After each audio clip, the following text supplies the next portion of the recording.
Não é raro encontrarmos pessoas que falam com certa propriedade sobre a cultura. Doutor Maon, a sociedade, ela está cheia aí de falsos intelectuais? Tá. E por causa do famoso Google, as pessoas não param para ler. Isso é um problema seríssimo. E venhamos e convenhamos, também os professores hoje não têm preparo para seduzir os alunos para a leitura. Na minha época, eu vou dar o exemplo que eu posso, que é o meu mesmo. Claro. Na minha época, eu me recordo que meu pai pediu para que eu lesse um livro pequeno, etc. Eu não sabia que livro era. Era a história de uma pessoa que se transformava numa barata, e eu achava a história, eu falei, mas que história louca. Eu achei muito bom. Era o Kafka. Daí eu li todos os livros de Kafka.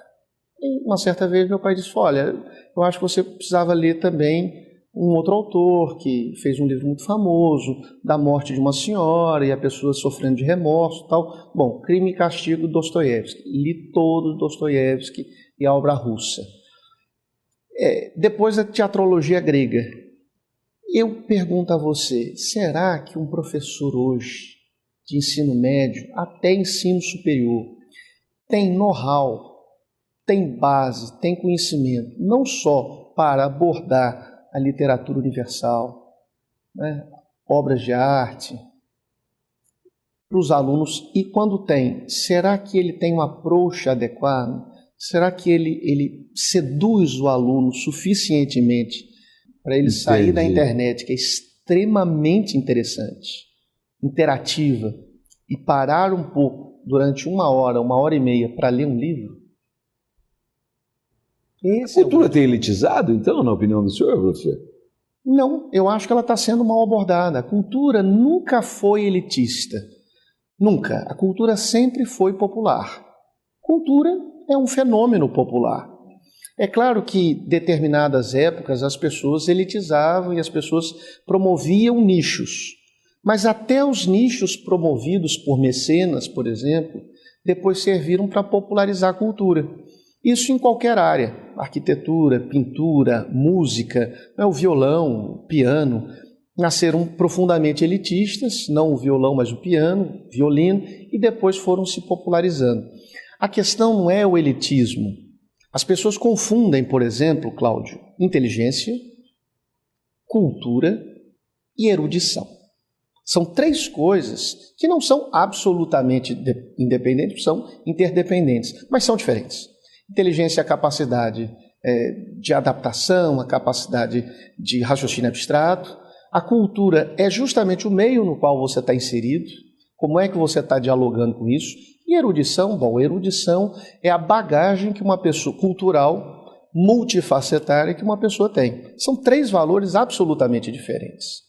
Não acho que a cultura é culta e nem elitista, de forma nenhuma. Doutor Eduardo, quando o senhor coloca, o senhor me colocou no bloco anterior sobre essa falta de apoio dos empresários, lamentavelmente o país, o Brasil, aqui só se faz determinado ato mediante o cumprimento de uma lei quando é cumprido. Né? No sentido da cultura, como é que o senhor analisa as leis de incentivos a ela no Brasil, em Mato Grosso e aqui em Cuiabá? Vou lhe dar um exemplo, Cláudio, que para mim foi paradigmático. Certa vez eu cheguei à prefeitura, né, com o prefeito, logo cedo, e pedi a ele a uma praça muito mal cuidada em Cuiabá, uma praça enorme, mas parece muito com o teatro grego. Muito. Ela é um buraco, mas com escadarias. Então parece muito um teatro clássico grego.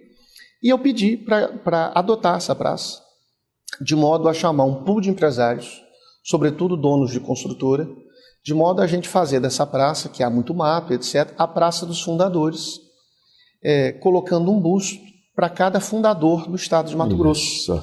Então seria o busto de Pascoal Moreira Cabral, o histórico, o busto de Miguel Sutil, até mesmo os desbravadores do norte. Então nós faríamos, digamos, uns 35 a 50 bustos, de modo a aproveitar a arquitetura da própria praça e fazer dali um centro de eventos com apresentação, com uma condição, que as empresas pudessem aparecer. aparecer nos bancos, aparecer em letreiros, enfim, cada um fazendo a sua parte. A prefeitura manda para empresas privadas, claro, querem aparecer. Bom, o projeto ficou parado 4 anos e depois arquivado. Aí eu lhe pergunto, o que é que o poder público iria gastar? Nada. A iniciativa privada iria assumir e iria fazer a praça mais bonita da capital mato-grossense. E a mais significativa, historicamente falando. E não foi para frente o projeto. Custo zero para o município. Eu não consigo entender, de fato eu não consigo entender. A sua experiência fazendo um comparativo das leis brasileiras com outros países, Sim. Dá para se ter uma noção, da pessoa fazer uma avaliação? Por exemplo, em países como a França, em países como a Suécia, Suíça, em alguns casos, a lei de incentivo à cultura faz com que 100% do investimento, 100%, retorne em crédito tributário para a própria empresa. Então não é 10, não são 20, nem 30. Cultura não tem limite. Fala, olha, 100% de 1 milhão de euros que eu vá colocar num projeto cultural, um projeto de valor social, desde que aprovado pelo poder público, você tem crédito junto à administração pública, junto ao fisco. No Brasil, infelizmente, não acontece isso. Há uma burocracia violentíssima e os empresários fazem, aqui pelo menos em Mato Grosso, o verdadeiro trabalho de mecenato. Patrocinam artistas, patrocinam publicações.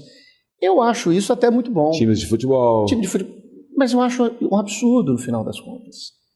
Não é? Eu vou dar um exemplo. Por que o Estado de Mato Grosso não faz uma revista mensal do que está acontecendo em Mato Grosso?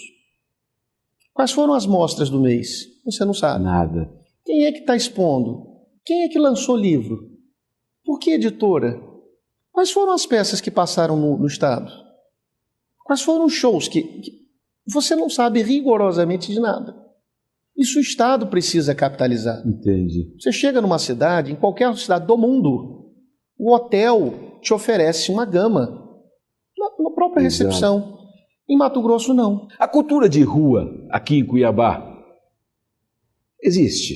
Existe, mas é muito fraca. Existe. Com todo esse potencial? Não, venhamos e convenhamos. Cuiabá é uma cidade que não favorece andar.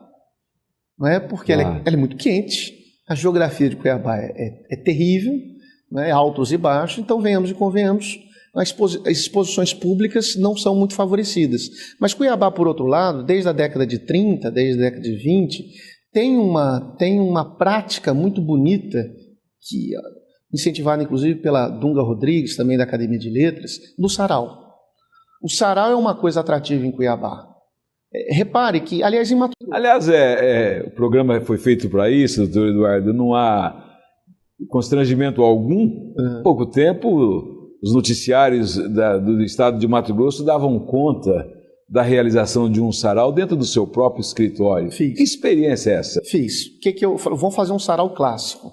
Como é que é um sarau clássico? Bebida, comida, um artista fazendo uma performance na hora, uma exposição de 15 a 20 telas desse artista, de modo a promover esse Adriano Figueiredo, salvo engano, e um grupo musical. Então as pessoas foram, comeram, bebendo, viram arte e dançaram.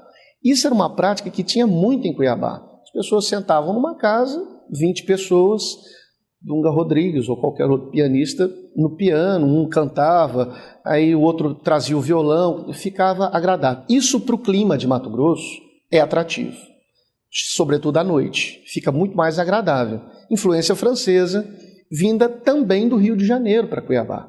Isso é uma coisa muito bacana. Ocorre que eu lhe pergunto, qual é o apoio do poder público? É o empresário que tem que fazer. Qual é o custo disso? No meu escritório foram 250 pessoas. Muito. E se por acaso isso aumentar? Que estrutura. Que estrutura nós temos, não é? Dia desse, a Praça Popular, isso é uma das poucas vezes que eu vi uma coisa bacana. Praça Popular fez um sarau junino com apoio da prefeitura, Luiz Poção, né, apoiando, claro, etc., Norma Galindo. Foi bacaníssimo. Eu achei o máximo. Sabe quantas pessoas? 700 pessoas. Olha. E você me diz que o povo não gosta? O povo adora a cultura, só que não tem acesso. Verdade. E o público? Sabe definir o que é uma produção artística de qualidade? A resposta no próximo bloco. Voltamos já.